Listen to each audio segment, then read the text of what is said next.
Hi friends, this is Krishna Parde. Once again, we are in the series of 45 days spoken English challenge and this is our 6th day. Friends, up till now I have clarified you very important 5 topics that will boost up your basic English communication, जो कि आपके English के basics को upgrade करेगा. आज इसी basics में आज हम बात करने वाले हैं इट की व्हाट इज इट और ये किस तरह से हमारे स्पोकन या हमारे कम्युनिकेशन में यूज़ होता है. इसके पहले 5 वीडियोज़ इस सीरीज़ में ऑलरेडी अपलोड हो गए. अगर आज आपका ये फर्स्ट डे है तो आप इस वीडियो को बहुत ही केयरफुली वॉच कीजिए. इसके पहले के जो वीडियो डले हुए उन पर भी जाकर आप अपने नॉलेज को बूस्टअप कीजिए. आज हमारे साथ है विनय इंगरे और आज हम इस इट के कॉन्सेप्ट को, इट मीन्स जो हमारी सीरीज चल रही है, इस सीरीज में हमने 2 चीज़ों को इंक्लूड किया है. The first, we need to go for concept learning. हम कॉन्सेप्ट लर्न करेंगे और उसके बाद हम वेरियस प्रैक्टिस के माध्यम से देखेंगे कि इस पर्टिकुलर टॉपिक का यूज़ हम स्पोकन में कैसे कर सकते हैं और इसकी मदद से हम किस किस तरह के टॉपिक्स को बोल सकते हैं. तो फ्रेंड्स, आज हम इट को थोरोली यूज़ करेंगे और ये उतना ईजी टॉपिक नहीं है जितना लग रहा है. क्यों? क्योंकि इट के हमारे इंग्लिश कम्युनिकेशन में 2 तरह से यूज़ होते हैं.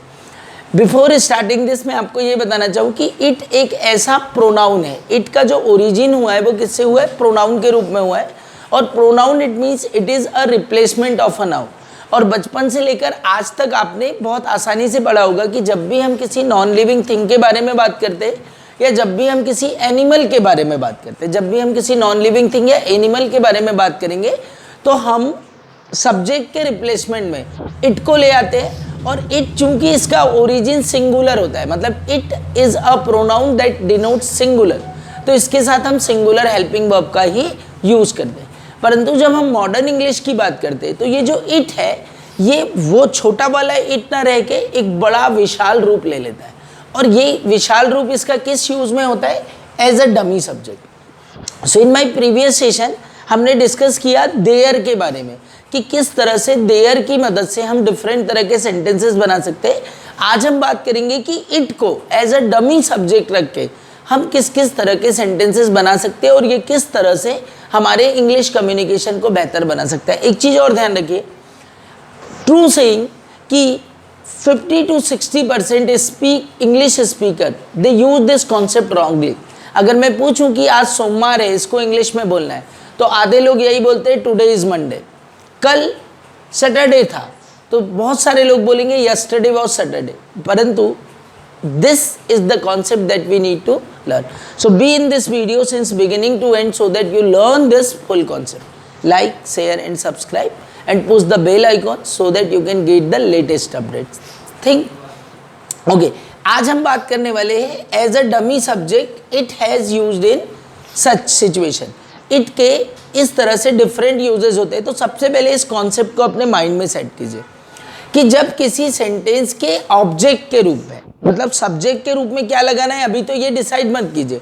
जब भी आपको किसी सेंटेंस के ऑब्जेक्ट के रूप में समय मिले, समय की बात हो रही है, मतलब 10 बजा है, 11 बजा है, 12 बजा था, 1 बजा था, दोपहर का समय था, शाम का समय था, आज इतनी तारीख थी, दिन, महीना, साल, टाइम ऑफ द डे, ये सारी चीज़ें किसके अंतर्गत आएगी? समय के अंदर.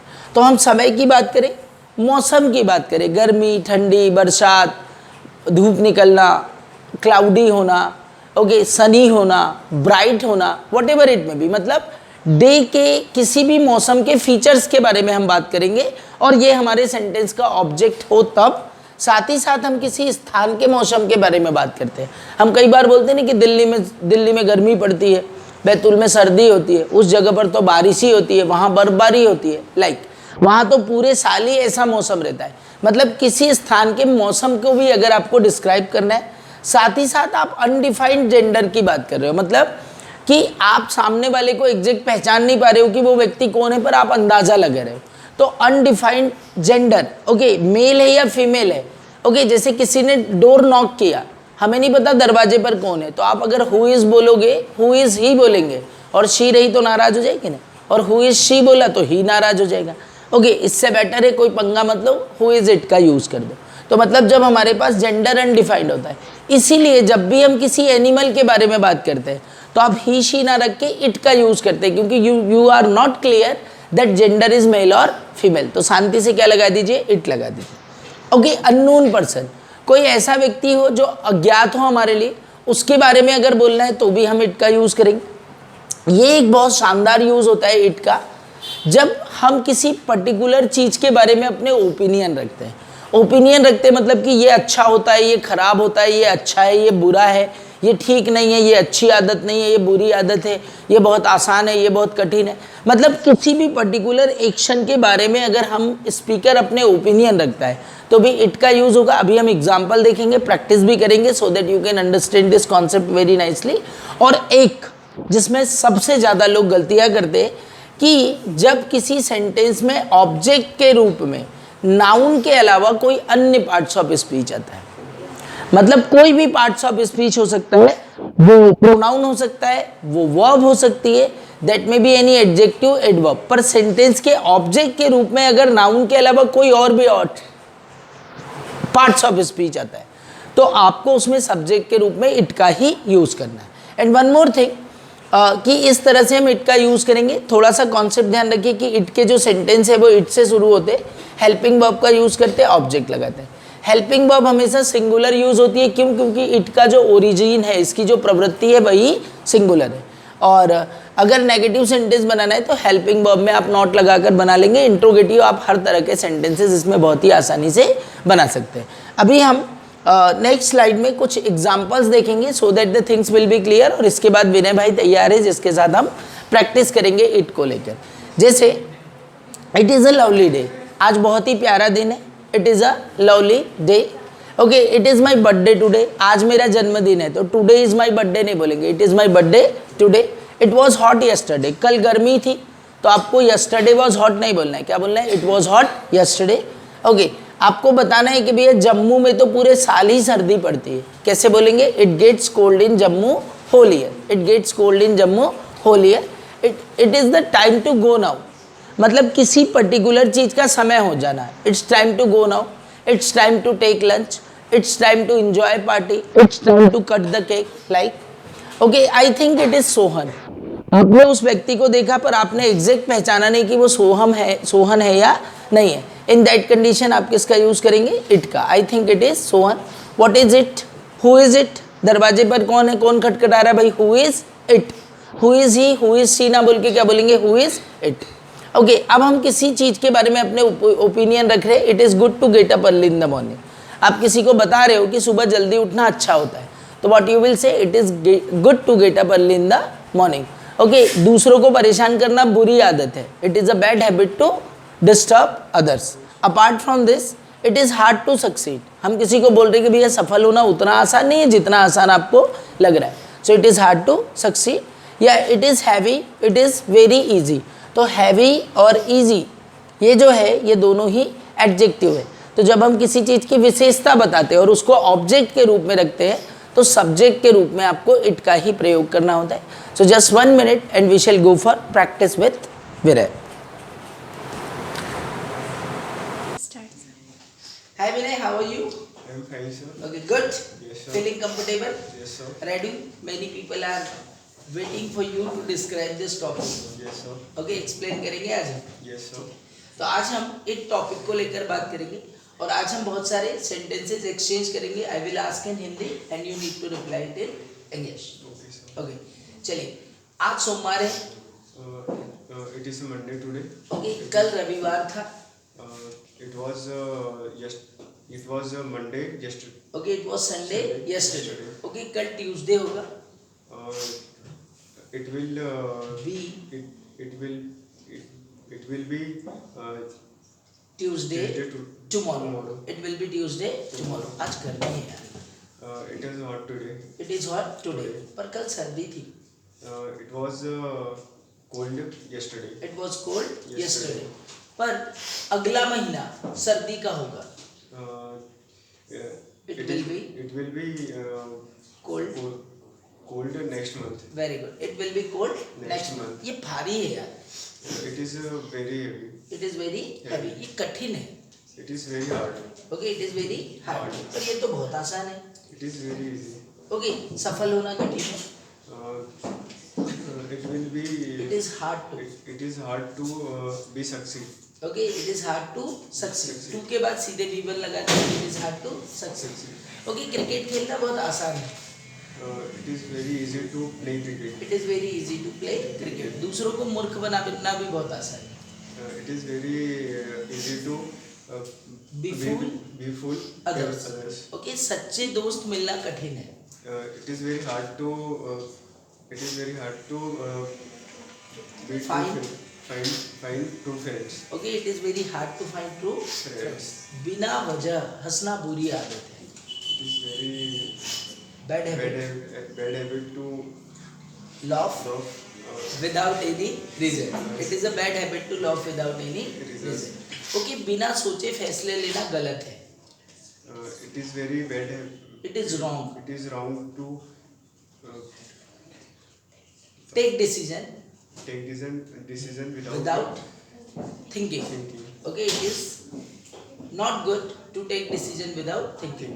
बिना पूछे किसी को सलाह देना अच्छा नहीं है. It is very wrong to without asking. Okay, it is wrong to advise. Advise. सलाह देने की बात हो रही है ना. To advise anyone without his permission या without asking. Okay, ये मेरे लिए बहुत आसान है. It is very easy for me. पर कुछ लोगों के लिए कठिन है. But it is very hard for other. Okay, but it is very hard for many people. Okay, यह मेरा पेन है और यह महंगा है. This is my pen. It is my pen. This is my pen. It is very expensive. This is my pen and it is expensive. आपको बोलना है कि यह मैंगो है. This is mango. और ये बहुत जूसी है.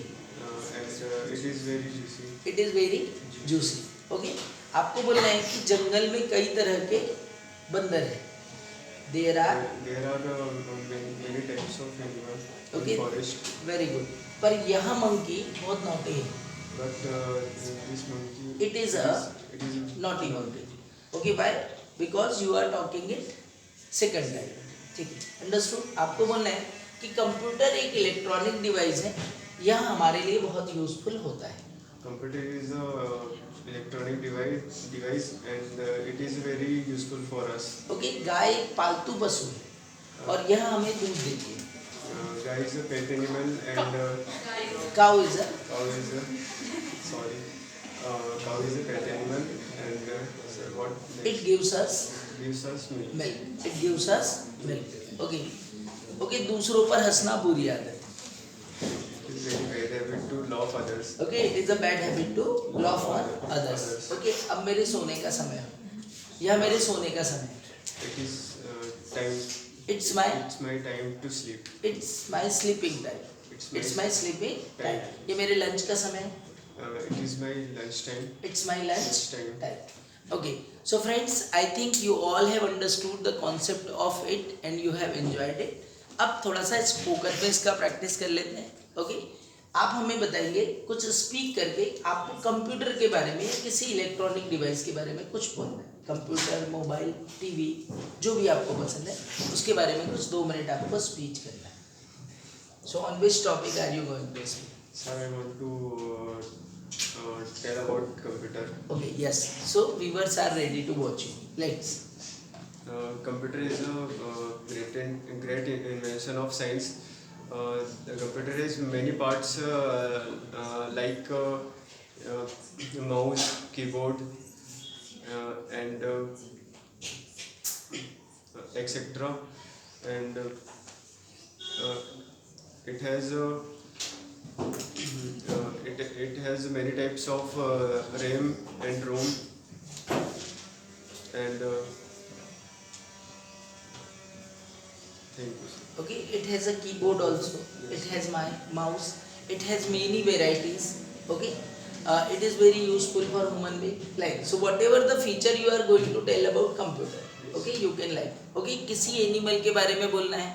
Okay, किसी non-living thing के बारे में बोलना है. You can use this concept. Friends, I think you have enjoyed this video. See you in the next video. Be continue with this series so that you can update yourself by sitting at home. See you in the next video.